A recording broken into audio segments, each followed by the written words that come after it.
Dispatch Medical 11 on scene. Hey, sir, what's going on? Ryan, we're gonna need a tourniquet. Okay. Yep, just keep holding right there, okay? What happened? Bring blood products to patients who desperately need it. We're looking at trying to save lives in our community, and we've shown there's a need. We know there's a benefit to bringing blood to the scene. Now we're at the stage where we are bringing that together and making it actually happen. We are always striving to bring the best medical capabilities out to our community and always be ahead of the game when it comes to providing the best medical care. So having blood products in the field will definitely help with survival rates when it comes to traumatic injuries or to medical emergencies that require blood products like GI bleeds. Yeah, if we could get the back set up for trauma, some blood pumps and TXA.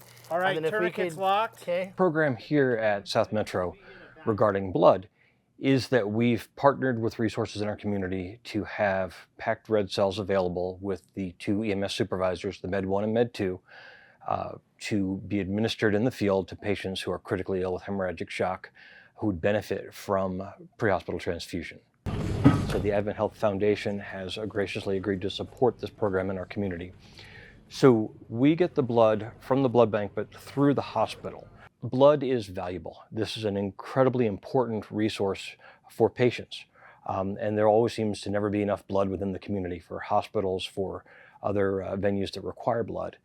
So having the ability to have a partner in the community where we can, if we don't use the blood within a certain time period, that we can return it to that facility while it still has time left before it expires, so it can be used, if not by us, by a hospital system, something where it can benefit patients.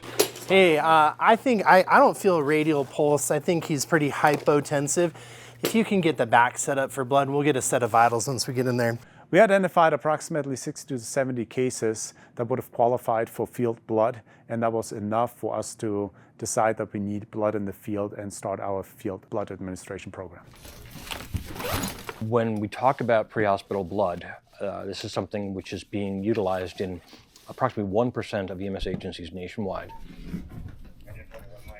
What has come out of the information from the military for the last 20 years of being involved in conflict is that if somebody is injured or has hemorrhagic shock for a medical reason, a traumatic reason, whichever, if they can get that blood replaced or starting to replace it to resuscitate them with blood products within the first 30 minutes after the time of injury, that they do significantly better. Having a pre-hospital blood program is incredibly valuable to the community. One of the things that we started looking at when we were considering this was how many patients do we transport? How many do we take care of who would benefit from pre-hospital blood? How many people are we seeing who are in hemorrhagic shock, whose life is at risk, or they're actively trying to die, that would benefit from this? And within our community, we looked at it and found it was about 3 per month.